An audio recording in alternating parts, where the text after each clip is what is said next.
Well, there's one thing for sure. A lot of people don't know this about me.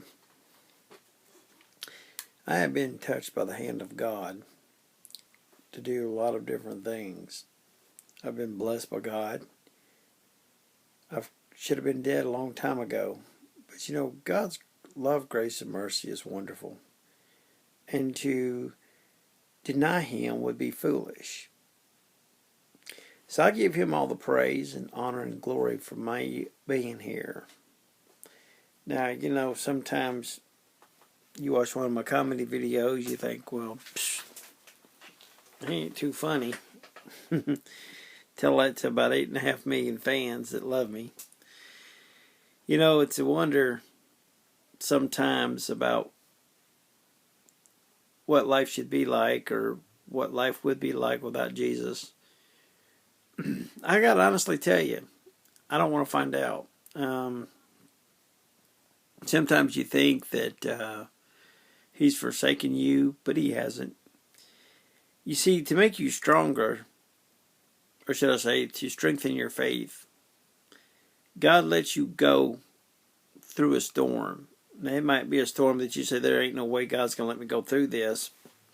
Well, excuse me, but actually, yes, God's going to let you go through what it takes to get you to understand that He's always there. He said in His Word, He said, I'll never leave you nor forsake you.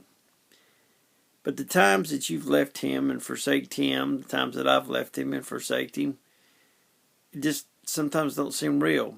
But yet we want to blame Him for leaving us. Sometimes we step out of the Spirit and step into the flesh. And sometimes we just sit back and stay spiritual minded. Is it hard to stay spiritual minded? Depends. Depends on how and what you perceive to be fleshly. Excuse me. Let me verify this or clarify this. To be in the flesh all the time is a sin. Now God understands that a man and a wife, they're going to be in the flesh to please one another. That's what a married couple does. However, to just go out here and to go to bed with a whore or to go to bed with a whoremonger is wrong. And we know this, biblically speaking. I watched God Is Not Dead 2 the other night, and I got to tell you, I give it thumbs up all the way. Christians should not have to deny their faith just because some person got offended by the fact that the Christian knows the truth. I think that sometimes we overlook the possibilities of a greater being.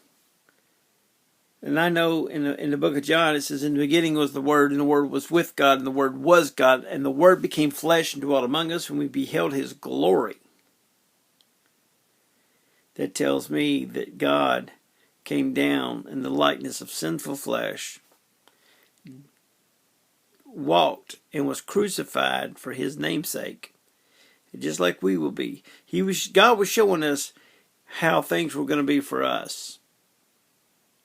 My question is this: how many of you Christians out there would actually lay your life down for the Lord?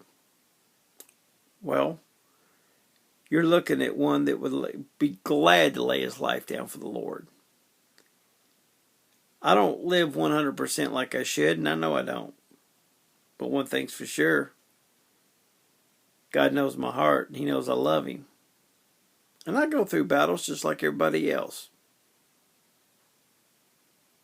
Sad part is, sometimes I know in my heart, and I feel in my heart that I failed God. But He always has some comforting words to say to me. So brothers and sisters, I'm just here to tell you, Love God with all your heart, soul, and mind. And give Him praise where praise is due. He wakes you up in the morning, He deserves praise because He didn't have to let you wake up. God bless.